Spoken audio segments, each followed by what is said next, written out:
everybody, I'm Yvonne Williams, Back to Earth Creations, and in this video I want to be experimenting with y'all on how to make faux turquoise out of polymer clay. It's based on a technique out of one of my absolute favorite polymer clay books. There will be links to the tools and materials as well as this book, which I highly recommend, down in the video description below. But let's get started. So the materials that you'll find helpful for doing this are, of course, clay. These are both turquoise colored.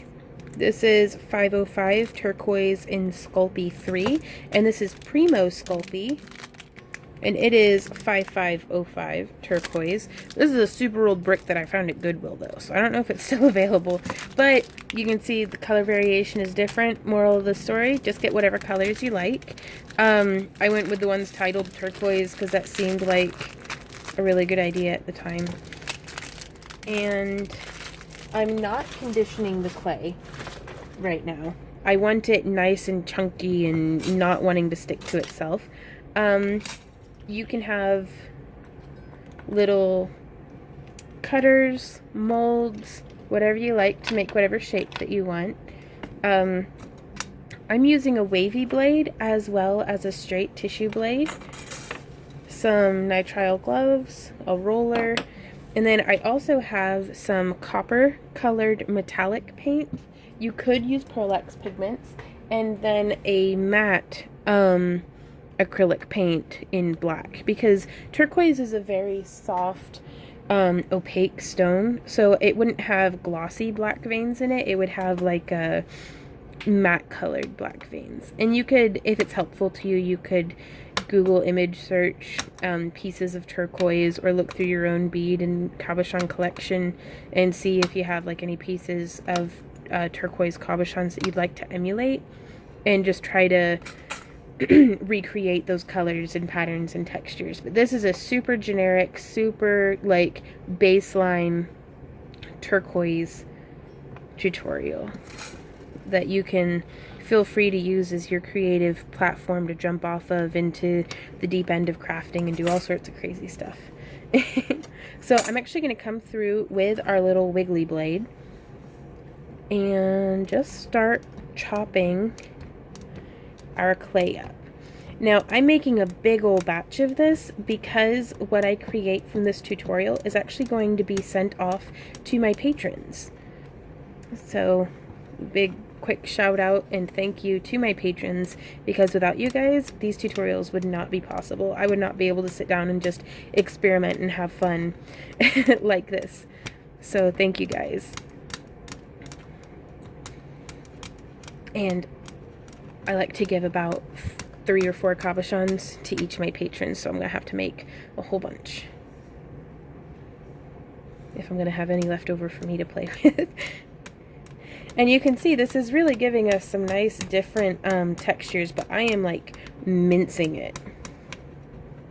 Probably would have been easier if I had just gone ahead and moved the handles over, but I'll just do it like this.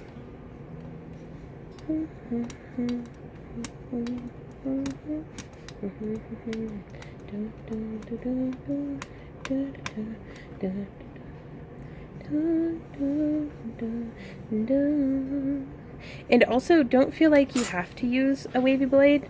You could do this with a kitchen knife if you wanted. I mean, I'm not going to stop you. Just, the goal here is to just get a nice chopped up clay. I've seen some folks use food processors. Now, just to show you a difference, I'm going to do it with my straight blade. And this just has such a tendency for everything to come out much more like squared off.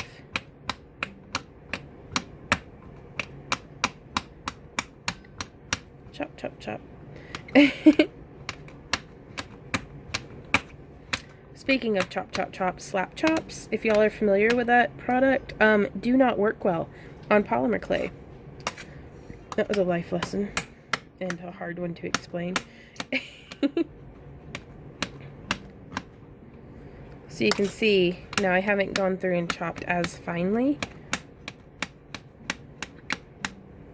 but you can already see the difference pretty well between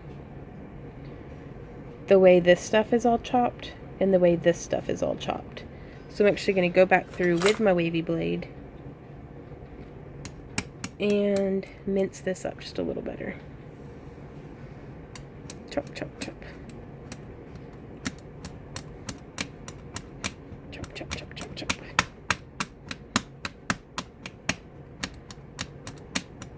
Ooh, sorry for those horrible squeaky noises. Chop, chop, chop, chop, chop, chop, chop, chop. If it's not fun, then why are we doing it? And if it's not fun, how do we make it fun? Ah, that noise isn't fun, I tell you what, though. Now this one's also a little softer than our other clay. You can see it's much more, has a tendency to want to stick to itself.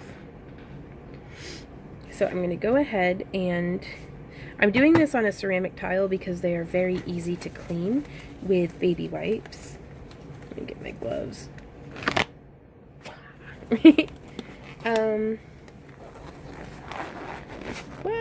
Gloves on.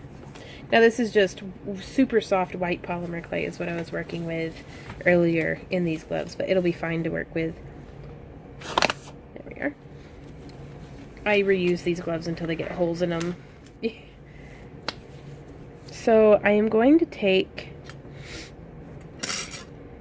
and try to rough chop this just a little bit more, because what started happening is I chopped it up so much it got warm, and then it started sticking to itself. So my chopping became smushing.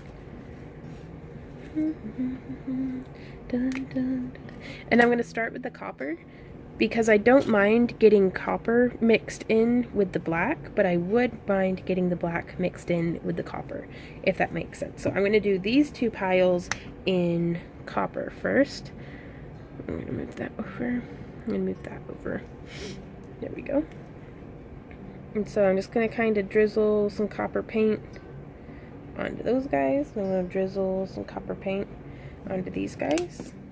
And then I'm going to drizzle some black paint onto these guys back here. Ooh, little bottle squirt noise.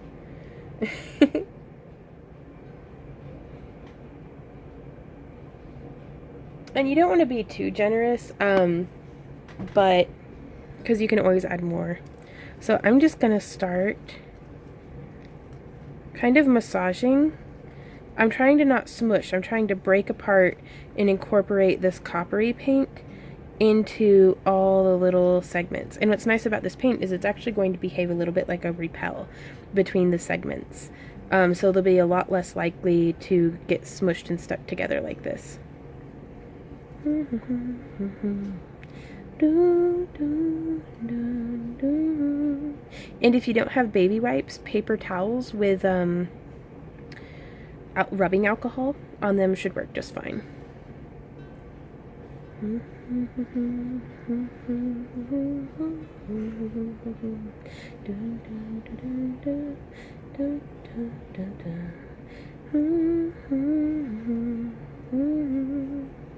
And feel free to, I don't know, just get into it. Like, this isn't quite like kneading meatloaf, but just let yourself get messy and have fun. Don't wear anything too valuable. You know, as far as like your finest silk shirt or like your finest yoga pants or something. Like, wear something that you don't mind getting paint on. And so I'm just going to move over to the next color. And this is actually an ideal technique for in any color. If you have clay that is just crumbly and a pain in your butt, sometimes just pick your battles and be like, all right, paint, or all right, clay, you get to be a turquoise blend now. Because this same technique could be used with like a gray, like a pewter gray paint for making howlite, which I think would be pretty cool. Okay, now also, I don't want to leave these guys too clumped together because we want this paint to start drying.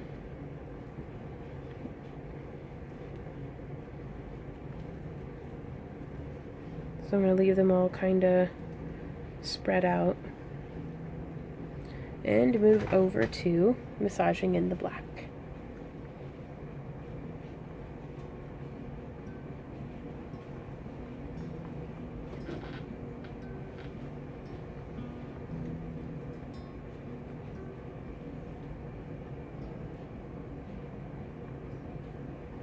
It's also really nice to do this on a work surface that you can very easily kind of just set aside. That way you can come back, like set it aside, let stuff dry, revisit it later.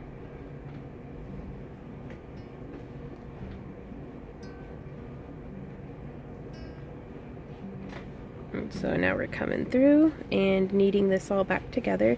Yeah, this one, it's definitely easier to incorporate into a dry clay than it is to incorporate into a soft clay.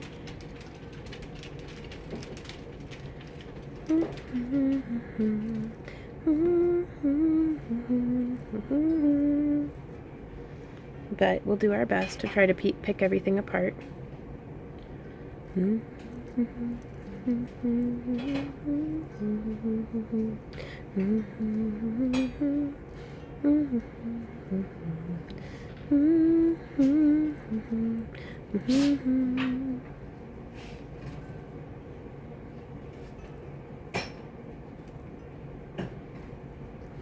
So I am going to let these dry a bit, and then I will meet y'all right back here to more or less assemble this.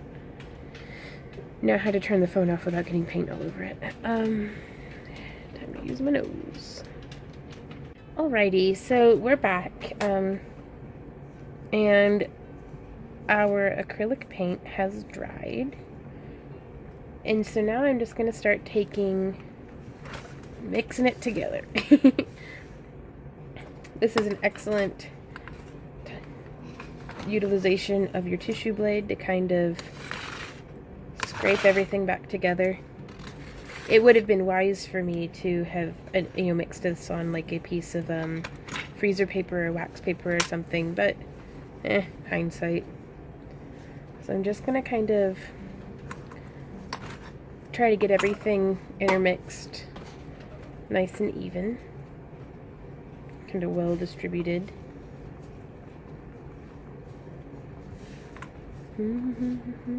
The reason why I used the copper pigment is, as far as I understand it, copper and turquoise actually form around, like, in the same mines, like under similar conditions. So you'll often find veins of turquoise alongside veins of copper, and turquoise often has copper inclusions in it, at least that I've seen. So it's pretty neat, and I just love the robin's egg blue of copper, or of turquoise accented with the copper. So you can see I am really smushing this together, and I'm making a little bit of a plug out of it. Now, it's been a few hours, but the paint is still kind of damp and wet in places. You can see it's getting all over my gloves, but that's fine.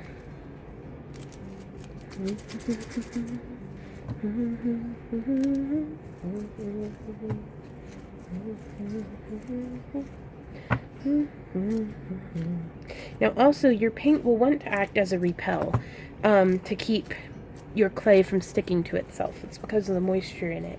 That's why I wait for it to dry as much as I can. But sometimes it's nice to have little natural crevices and things in your clay. And I'm just working it into a bit of a plug.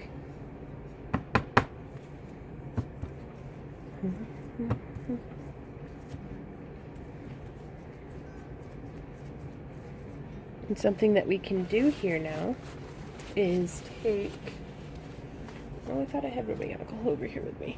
No. Some paper towel.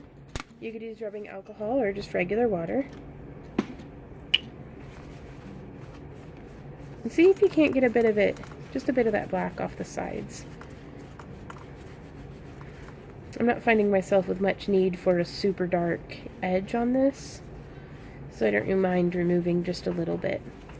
And that metallic paint really likes to stick on there, though. Be sure to use fresh segments of paper towel as you come through, so otherwise you just start smearing the same paint around. Okay, and now we get to see what it looks like. Let me clean my blade off. Y'all ready? Let's zoom in.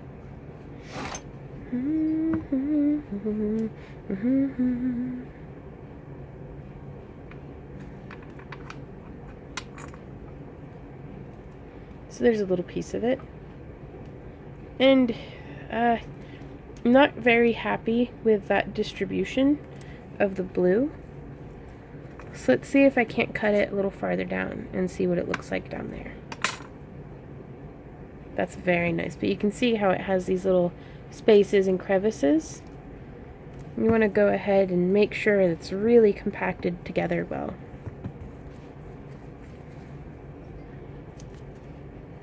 Like I said, that paint will really make it want to kind of peel away from itself. Now also, you could leave your clay and your patterning very together like this, or we're going to move over to the pasta machine and I'm going to show you guys an option for kind of, I don't know, getting some different effects. So I'll meet you all right over there. Here at our pasta machine, I have it on its thickest setting, and you'll want to use a segment that the paint's pretty well dry in.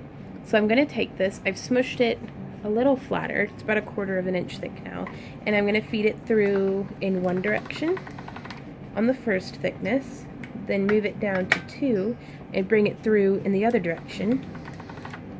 Now I'm actually going to move it up to 3. And what this is doing is this is stretching and distorting our pattern. I'm going to move it up to 4 and feed it through again in another direction. And through at 5. Trying to distort it evenly.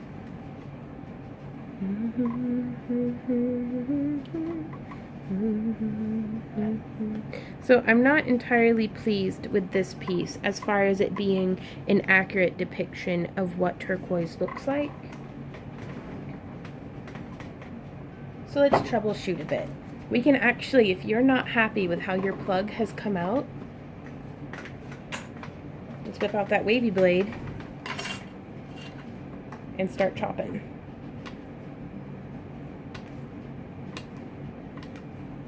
I'm only going to do about half of it. That way we can really get, you know, some results, but without using up all of our materials. And so now we have our two blues mixed together. Chopping it irregularly at different angles, different widths, just trying really hard to get everything nice and distributed. And now we can take this, gather up all of our pieces, and recompress it. And you can see it left some paint on a work surface, but that's what a crafting work surface is for, though, I guess. And we can take this and we can roll it and swoosh it and start making a bit of a plug out of it.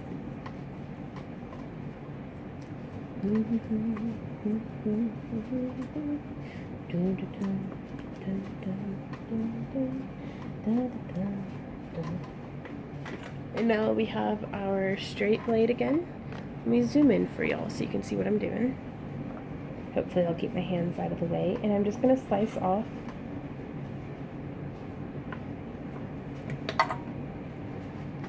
there we have what I think is a much better representation of what I'm going for. Putting our pasta machine back on the thickest setting. Getting the camera scooched over for y'all. Passing it through.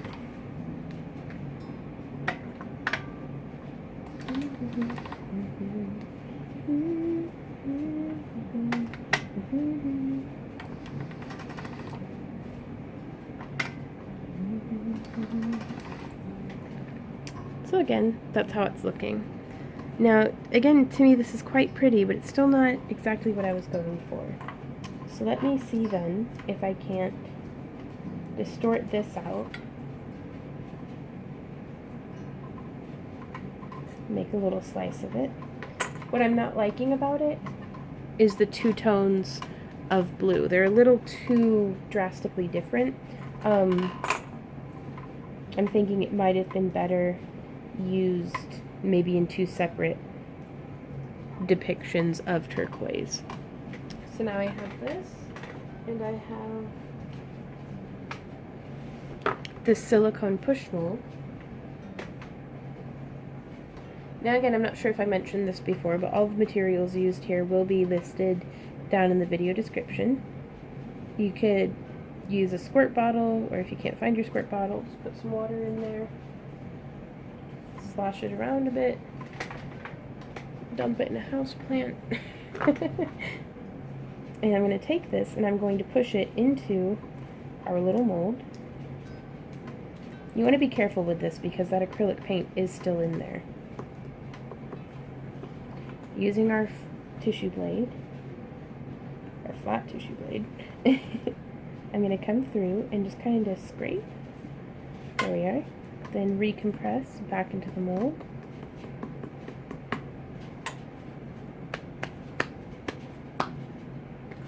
And out she comes. Beautiful little turquoise stone. Now we would bake this and then sand it. And we'll see how that looks after the sanding and baking. I'm gonna get a couple more made, and then I'll meet y'all right back here after I'll have baked it for 30 minutes. This is a pretty thin cab. 30 minutes at 275 degrees Fahrenheit. Alrighty, so here we have our baked beads. These were the first batch that I showed y'all how I was doing, where I was using the two different tones of turquoise. And I really, excuse me, I really should have blended some of those two colors together to make like a middle ground, because I really feel like there was a little too much, like an unrealistic contrast between those colors of blue. So I went through and did another batch with a single brick of Sculpey Tranquility. It's, well, and you can't really tell here, it's much more of a, that's closer to the true color of it, a robin's egg blue for sure. Much more muted and like maybe sea foam colored. I don't know, I really like it. But I got some time-lapse footage of that I'll have played hopefully before this. Or actually, I'll do it right now. Cueing time-lapse.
Alright, so we're back from the time lapse. Sorry, that was my first time doing that. It was kind of fun. And now I am going to sand these cabochons. I'm just going to do like 1 or 2 of each.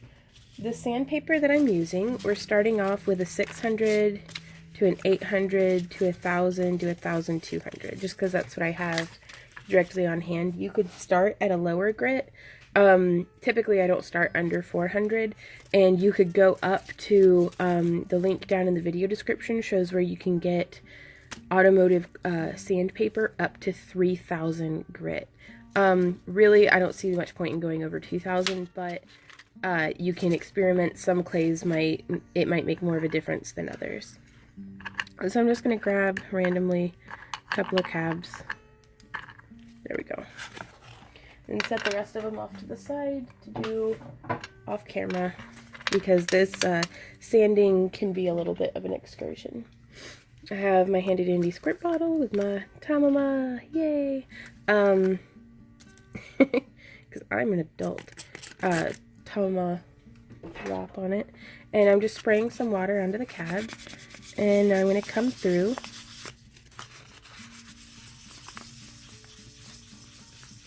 and just with a circular motion, and you can see this is actually removing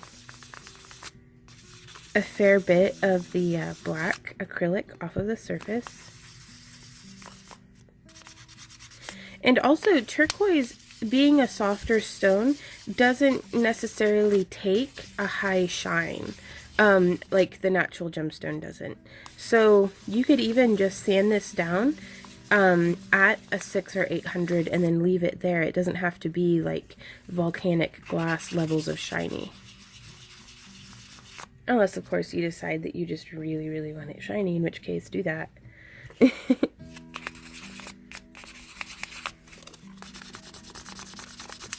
And so this is really acting to smooth out our surface quite a bit, I think.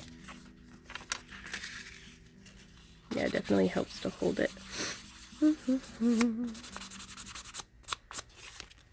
Whenever it feels like it's starting to get dry, let's give it another spritz. And I'm actually going to move over to our 800 grit. Oh, there we are.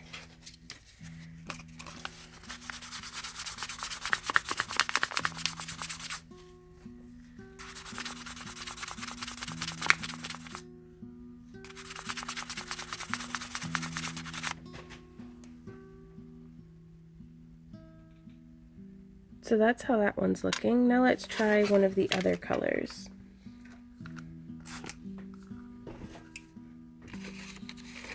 Spritz that down.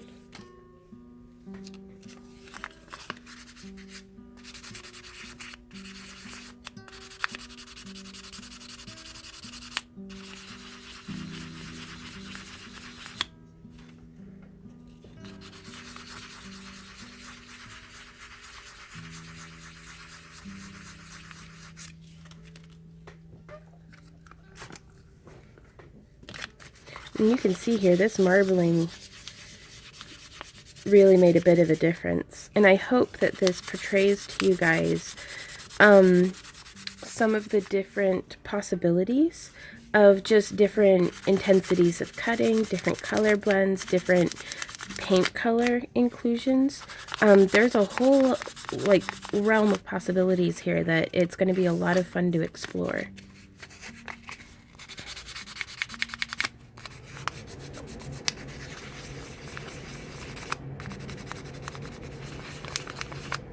There we are. And this one's really kind of stubborn too. There's a lot of clay to come off of this.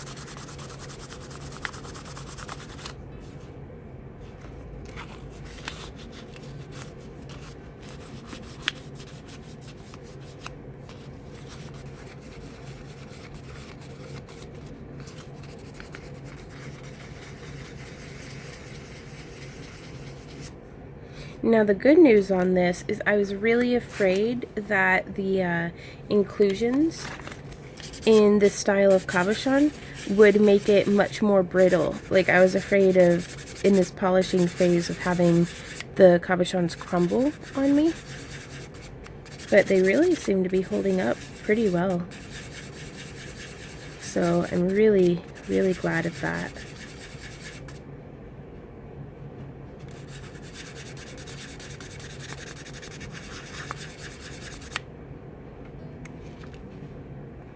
So there we are. There's another one of the pieces. So you can kind of compare them side by side. Now I am going to polish these other two, sand them, and then I'll meet y'all right back here and we will kind of compare and talk a little bit. So here you can see how these different color combinations came out. I actually think I like the chopping pattern that happened more on this one, but I definitely like the color scheme better on this one. So I would have actually liked to have seen the lighter blue and like the lighter turquoise and the tranquility blended together. I think that would have been a really nice kind of effect. But I'm very excited about the prospect that this technique, the potential of different color schemes, of different metallics, of different, intensities of chopping and all of that, that's very exciting. I'm not particularly excited about all of the sanding because my hands hurt, but and that's just off the 4 of them, and I did like a whole batch, so but that's for future Vaughn to worry about. Hey everybody, thanks so much for hanging out with me during this tutorial. I hope that it was helpful to you. I'm really excited. I mean, I know I keep saying that, but I really, really am. And they're durable too, look at that, as I throw one on the ground. But just, I mean, the color combinations, the ability and potential to customize this to whatever you want it to be seems boundless. So I'm really excited to see what y'all come up with. If you guys follow along with this tutorial or any tutorial or just come up with something, I'd love to see pictures of it. You can tag me on Instagram or you can share it to my Facebook wall. There'll be links down below. Also, if you enjoy my free tutorials and would like to support the creation of more of them, as well as participate in my fairy house giveaways, my craft crates, my digital downloads, my behind the scenes content, like all sorts of different things, please check me out on Patreon. These tutorials are made possible by my patrons. Like, even as little as just $1 a month can make such a huge difference in keeping the daily production of videos coming. So thank you guys so much for that. And if you would like to support me but you don't necessarily want to become a patron, just like, share, subscribe, hopefully keep enjoying my videos, presuming you enjoy them to start with. But I make these for you guys, so sometimes the best investment y'all can make is in yourself. So if you're really like wanting to get up off the ground with your crafting and get that ball rolling, do me the favor and take that $1 and invest it in yourself so that you can follow that dream, so because that's what helps encourage me that I'm doing, something good for y'all, is that it's like, I did my first craft show. I love getting messages like that from y'all, where it's like, I made my first Etsy sale, or I paid my first bill off of crafting, and I'm like, yes, that's a really good feeling.